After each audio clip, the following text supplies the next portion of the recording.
From the Cronkite Studios in downtown Phoenix, this is Cronkite News. A new study claims that Donald Trump is the cause of an increase in bullying in schools. When you recognize that right now 50% of Americans that are going to register to vote are registering as independent, where is that representation? Libertarian candidate Gary Johnson made his push for Arizona voters this weekend. Teens might not always think carefully about their decisions behind the wheel. But a program with the Maricopa County Sheriff's Office is hoping to involve parents and make for safer streets. Cronkite News starts now. Good evening and welcome to Cronkite News on Arizona PBS. I'm Joey Carrera. And I'm Kate Pfeiffer. Thank you for joining us. Republican presidential nominee Donald Trump is defending his tax record and a comment regarding combat veterans just a day before heading back to Arizona for his 6th campaign stop of election 2016. When people come back from war and combat and they see things that maybe a lot of the folks in this room have seen many times over, and you're strong and you can handle it, but a lot of people can't handle it. Trump made the comment during a panel interview at the Retired American Warriors PAC in Virginia.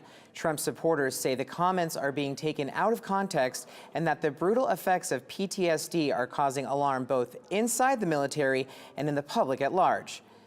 Meanwhile, educators nationwide are talking about the effect of the intense campaign in classrooms. Reporter Alicia Gonzalez joins us with the reaction. I spoke with the National Education Association, who has endorsed Hillary Clinton, and they said Trump is inciting bullying in the classroom. I followed up with some parents today to see how they felt. The National Education Association says kids like these have a higher chance of getting bullied due to Donald Trump's campaign style. A recent poll by the Southern Poverty Law Center asked respondents these questions from March to April 2016. The Law Center found that the level of fear and anxiety among children of color, along with racial and ethnic tensions, have risen in our classrooms since the start of the 2016 election, according to these responses. The poll had over 2,000 participants. NEA President Lily Elskison Garcia held a conference call this morning about the Trump effect, as they're calling it. There's so much at stake in who we choose as a people to be our next president. This is so much bigger than politics. We need a president who's going to wake up every day with the best interests of our children in mind, and Hillary Clinton has proven time and again she is that leader. This mom says she's a little worried about her 3-year-old going to the classroom this upcoming year, but it all starts with education. As parents, if he does become president, we need to educate our children on how to react to that kind of name calling or that type of aggression. This parent says she can't blame Trump. It's beyond him. He isn't a good example, I don't think, as of right now for children, but I don't think that he's going to be the biggest problem. I think that problem goes far beyond Trump. We reached out to Trump's campaign staff locally, but they didn't get back to us. Count on Cronkite News to bring you full coverage of Trump's Prescott Valley tomorrow. In the broadcast center, Alicia Gonzalez, Cronkite News. Hillary Clinton continued her attacks against Republican nominee Donald Trump today. At a rally in Toledo, Ohio, Clinton called out Trump for apparently not paying any federal taxes for nearly 2 decades, citing leaked tax returns from the New York Times. Clinton also warned executives across the country not to mistreat their customers or employees. So today I want to send a clear message to every boardroom, every executive suite across America. If you scam your customers, exploit your employees, pollute our environment, or rip off taxpayers, we will find ways to hold you accountable. Late this afternoon, Trump acknowledged that he has legally used the tax laws to his benefit. Libertarian presidential candidate and former New Mexico Governor Gary Johnson held a rally in Phoenix over the weekend. He's trying to reach the presidential debate stage by attaining that magic number of 15% of voter approval in polls. Jesse Canales tells us how Johnson is separating himself from the other 2 candidates. A crowd of people packed the Phoenix Airport Marriott Hotel for a rally. Only 200 RSVP'd, but hundreds showed and bunched together in the warm room, all to see Libertarian presidential candidate Governor Gary Johnson. One woman didn't collapse due to the heat. Johnson showed concern for her. She's all right. She just fell over. As the rally went on, he made clear he does not believe a wall should be built between the U.S. and Mexico. Before the rally began, he spoke to the media about immigration. I think we should be embracing immigration. The deportation of 11 million undocumented workers is just crazy. It's going to impact Arizona. Johnson also gave his support for the Black Lives Matter movement. Black lives do matter, and they matter for a reason. They're getting shot at the rate of 6 times that of whites. There is discrimination. Rally goers cheered Johnson's policies that focus on inclusion of others and his take on free market policies. I think Gary Johnson represents that voice, a more socially inclusive, tolerant, understanding. And Gary Johnson is the only one talking about being fiscally responsible with our taxes and our money. Johnson also made light of his recent gaffes about what is Aleppo and not being able to name one foreign leader. You know, that's a function on Google that lasts about 5 seconds. Johnson also said he does agree with his running mate William Weld that Hillary Clinton is the most qualified candidate on paper, but says she is unfit ethically and Donald Trump is not qualified for the position. From Phoenix, Jessica Nollis, Cronkite News. Governor Johnson says he has no plans of dropping out of the race, but he did say that he will not be running for president in 2020. A town hall is taking place this evening at South Mountain Community College to go over the ballot measures in November. The town hall starts at 6:30 tonight at the South Mountain Community Library near Baseline and 24th Street. They plan to discuss Propositions 205 and 206, which would legalize marijuana and increase the minimum wage to $12. The U.S. Supreme Court opened today with one less justice than normal. Justice Antonin Scalia's seat remains vacant after his death. This marks the first time in 25 years that the court was down a seat at the start of the term. The court's first decision was to deny the Obama administration's request to break the court's tie over a plan that would protect millions of immigrants. The justices gave no comment with their decision today. In June, the court split 4-4 on the issue. The Supreme Court also decided on whether they were going to hear different death row cases from around the country, including one from Arizona. The court will not hear an appeal from the state. James McKinney was convicted of first-degree murder and sentenced to death in 1993. But courts later found that the state unconstitutionally left out evidence regarding McKinney's mental health. The overturn in the McKinney case has led other death row inmates challenge their sentence. A new program from the Maricopa County Sheriff's Office hopes to increase communication between parents and student drivers. Cronkite News reporter Katie Bieri discusses why this helps teens on the road. Sheriff Joe has sent out a total of 208 of these letters to parents of teenage drivers. Even if their son or daughter just receives a warning, their parents will know that they have been pulled over by law enforcement. Arpaio says the goal of the program is to give out more warnings for teen drivers instead of actual tickets. But Arpaio hopes to keep their parents aware of students' actions. Olivia Harris is a success story from the program. A sheriff's deputy pulled her over after she was driving 20 miles over the speed limit. Harris says she is grateful she only received a warning. I got very lucky, as getting pulled over for my first time. I was thinking, 1,000 thoughts going through my mind, but I was very lucky to have the deputy that I had, and for him to make me understand why I was pulled over, and that he was only pulling me over to say, hey, for my own safety, this is why, you need to go the speed limit, and that why those rules are enforced. Hallie McIntyre is the program's manager with Mothers Against Drunk Driving. She agrees that having those early conversations with parents is the best step to preventing danger on the road. The bond between a parent and a child is huge, and one of the things that can absolutely increase that bond is constant communication. So communicating expectations, laying out exactly, I expect you to not speed, I expect you to not drink underage, I expect you to be home at this time. Having those conversations and having those expectations laid out. Arpaio did say that each letter does include a way of contacting him personally, but after 208 letters, he has yet to receive a phone call. Live in downtown Phoenix, Katie Beery, Cronkite News. Valley Police are sending out reminders that when our temperatures cool down, an enclosed car can still be deadly for young children. Peoria Police arrested 2 people following the death of a 5-month-old boy who was left in a car for hours. This happened at an apartment complex near Peoria and 85th Avenues. Jose Garcia Jr. and Monique Avila were arrested on charges for child abuse. Garcia Jr. was the boy's uncle and was babysitting the infant. Officers say Garcia Jr. and Avila told them they forgot they left the child in the car.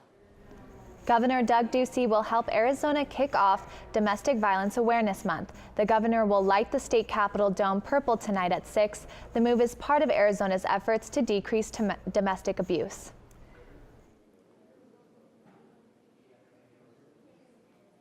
The Arizona Diamondbacks have officially parted with members of their upper management. Senior Vice President and GM Dave Stewart and manager Chip Hale will no longer be with the team. The Diamondbacks announced the news through social media this afternoon. The D-backs finished their season yesterday, one game out of last place in their division.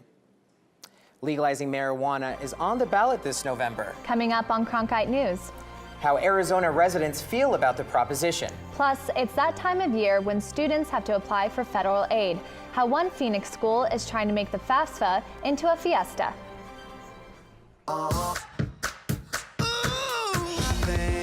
Finally found my hallelujah. I've been waiting for this moment all my life now. All my dreams are coming true, yeah. I've been waiting for this moment. It's good to be alive right about now.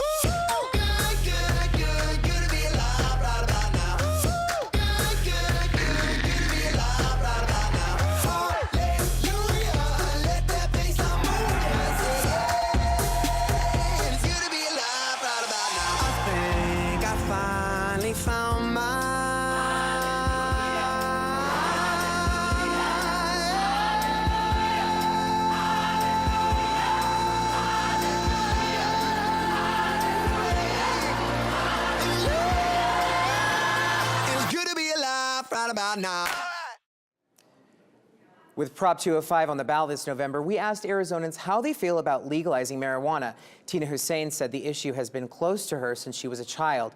She is for Prop 205 and currently has a medical marijuana card due to anxiety, depression, and pain from herniating multiple discs in her back. Hussein said it's been a positive experience for her. She said, quote, "With my medical marijuana card, I got to try an alternative to all the pain meds, and guess what? It helped me in a way no other way has. I was able to cut back on the opioids, and the depression medicine is gone." On the opposite side, Phoenix area resident Zachary Ocker says that while he likes marijuana, he's against the proposition. Ocker says he has seen friends go to jail over marijuana. He said, quote, "I love pot. I hate 205. There's no way I can vote for such a horrible law. It's trying to turn marijuana into big pharmacy." If you have a strong opinion about medical marijuana, Cronkite News wants to hear from you. You can go online to cronkitenews.azpbs.org to fill out our online query and share your story. A major change to next year's FAFSA means soon-to-be college students can apply for federal aid earlier. Students at Central High School had the opportunity to attend a FAFSA fiesta today in hopes of bringing college into reach. And the FAFSA and a survey at the end of it. So those are your 3 goals for today. Senior Terry Gardner already received a track scholarship from Michigan State University, but he also has his eyes set on the criminal justice program at Rutgers. To help get him there, he's joining the party and filling out his FAFSA. Growing up now, not everybody can afford college. If they can get the FAFSA, to definitely help them go to college. Parents and students at Central High School spent their afternoon at a FAFSA fiesta to encourage current seniors to apply for college. The event has been around for 3 years, but needed a more festive atmosphere to boost interest. A lot of our families, college might not be at the forefront of their mind. It might not be their biggest priority. And so if the students can get some help financially to go to college, a lot easier for those families, and maybe college becomes a bigger deal. Starting in the 2017-2018 school year, students will be able to submit a FAFSA in October, 3 months earlier than this year, and they will also be asked for income information from the previous tax year instead of the upcoming year. Grand Canyon University admissions counselor Stephen Valdez says events like this keep students informed about their opportunities. Me, I didn't have anybody helping me out, so GCU understands building relationships, and through that, being able to accomplish things such as the FAFSA and not just the college application. Although Gardner doesn't plan to apply to GCU, he recognizes the importance of seizing every opportunity and, most of all, knowledge. Give them more opportunities to go further in life and do what they want to do. FAFSA says these changes will help line up the financial aid application with the college application process, eliminate the need for parents and students to predict future income, and will allow students more time to apply for aid. Arizona is known for its natural beauty and landscapes and canyons, but one site is getting an extra artistic touch. Coming up on Cronkite News, how one pioneering artist is turning a volcanic crater into a dazzling art display, which is making news all the way to the White House. We're seeing below normal temperatures across the valley, but will that trend continue? I'll have your full forecast coming up next. 1, 2, 3, 4, 5. I'm always searching to feel like I fit into something. We are the people that we are because of our past. It's complicated. They said we never make it this far. But I'm just one of many who stopped being silent. they said the fight would break us. The struggle helped to make who we are. It's just proof of how far we have come. Make sure in all the hustle and bustle, we don't lose sight of why we're here.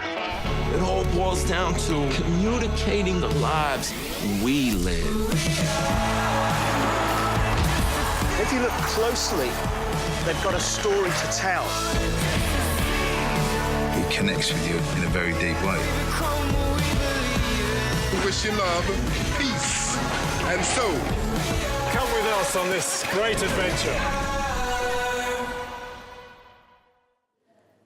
A proposed change to an ordinance in Glendale could allow homeowners to raise unlimited amounts of chickens in their backyard, as long as they have 4,000 square feet of land. Cronkite News reporter Caitlin Greeno shares the benefits and the drawbacks if this ordinance passes.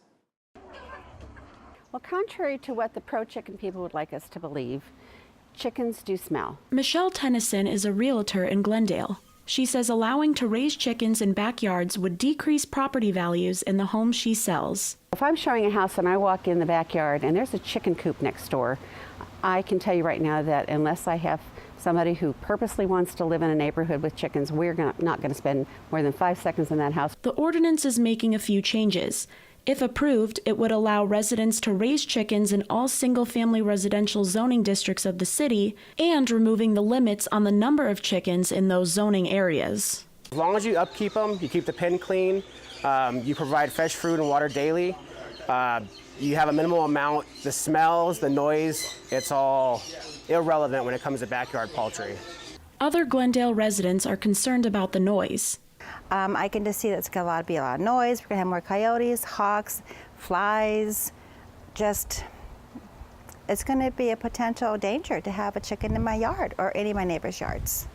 Pratt's Pets and Feed is located in Glendale, and the general manager there wanted to debunk some chicken myths. One of the common misconceptions with poultry is that they're actually loud, which is actually not true at all. Poultry are actually quiet at night. They don't make any sounds, they roost, so you don't have the nuisance of noise from you would like a barking dog. No date has been set for when the ordinance will be voted on. In Glendale, Caitlin Greeno, Cronkite News. In northern Arizona, in the middle of a volcano, sits an art installation 40 years in the making. Even though it's just hours away, you've likely never heard of it.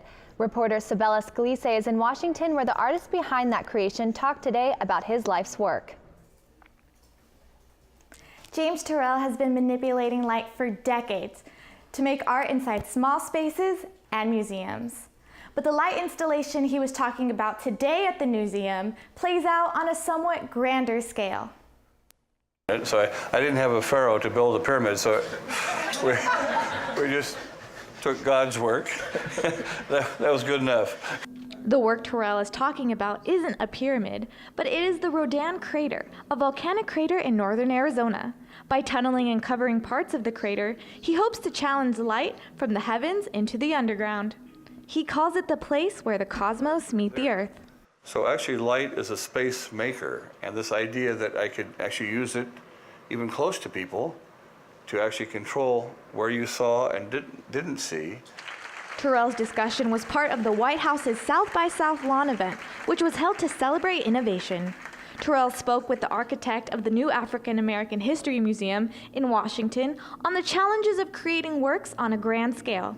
This idea of a kind of understanding of where you are, a way of making a sensation of place, a way of being able to understand the world, still not just the world as a kind of large phenomenon, but the world specifically where you are.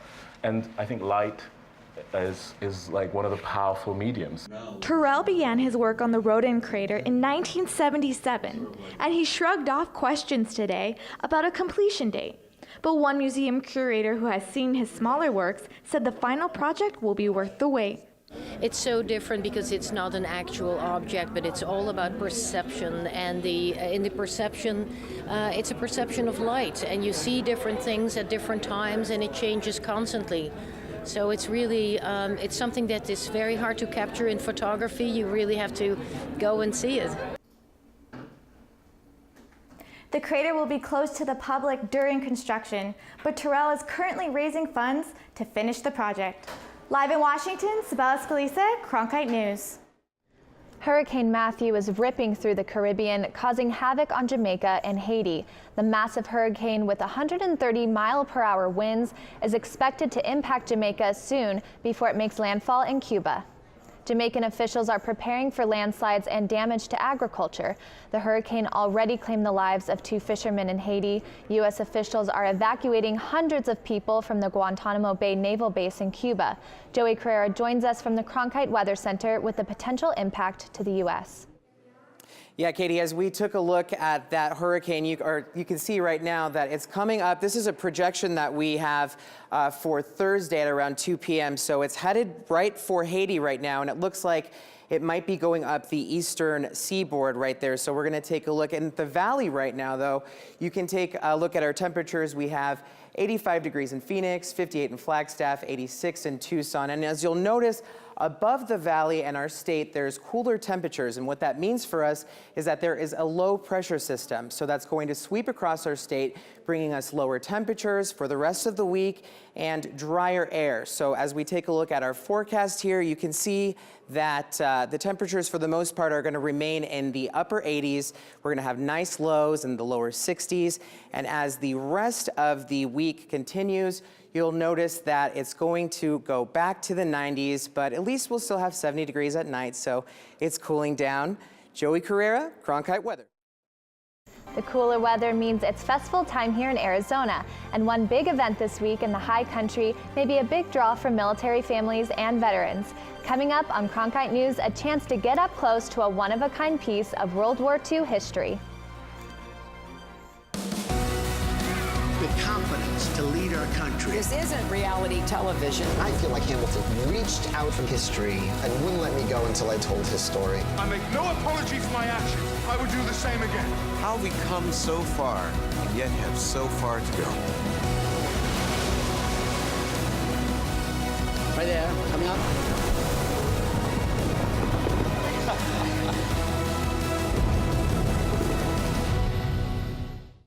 In 1920s Melbourne, Careful with the hand luggage. My pistol's in there somewhere and it may still be loaded. Phryne Fisher is a detective. Things could get interesting around here. I thought they already were. Who isn't afraid to live a little. I hope you're not concealing a dangerous weapon under that skirt.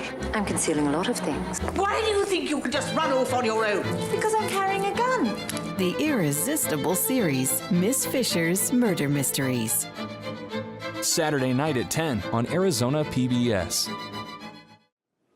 Today, a piece of history flew back into the northern Arizona skies. A Boeing B-29 Super Fortress bomber is visiting Prescott's Ernest A. Love Field.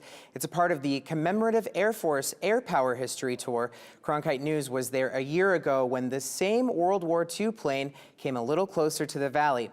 Here's a look back at that visit with reporter Ryan Hill. It's a giant plane with an unusual name. Meet the B-29 bomber named Fifi. The commemorative Air Force brought the Super Fortress to Deer Valley Airport in Phoenix. Awesome, powerful, strong memories country. That's how Colonel Jeff Linebaugh describes Fifi, and the memories with veterans are what stick with him.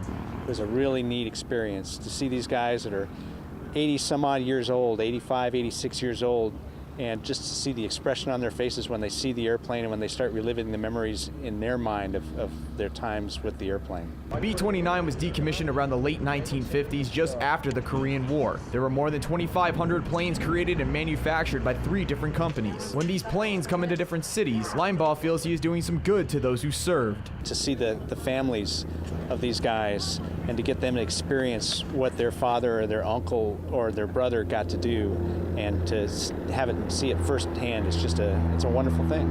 Of the 22 B-29s in possession of the various museums, Fifi is the only B-29 still roaming the skies. She may not be as famous as the Enola Gay, but Colonel Mark Novak is still proud of their Fifi. Fifi's a one of a kind. I mean, there are very few airplanes you can go out there and say that it's one of a kind. So she's special. Every time I get in her, it's just an amazing thing that I get to fly the airplane. It comes down to remembering not just the history of the planes, but those who flew them. We had a 92-year-old lady come out, and she says, "This is my area right here." She put the rivets on between the engines, you know, and then so to hear her experience and her to be able to bring her family out and share with them. Cronkite News is proud to be the news division of Arizona PBS. Here's what's coming up on Arizona Horizon and PBS NewsHour. On the next Arizona Horizon, a new report that identifies the factors impacting early literacy in Arizona.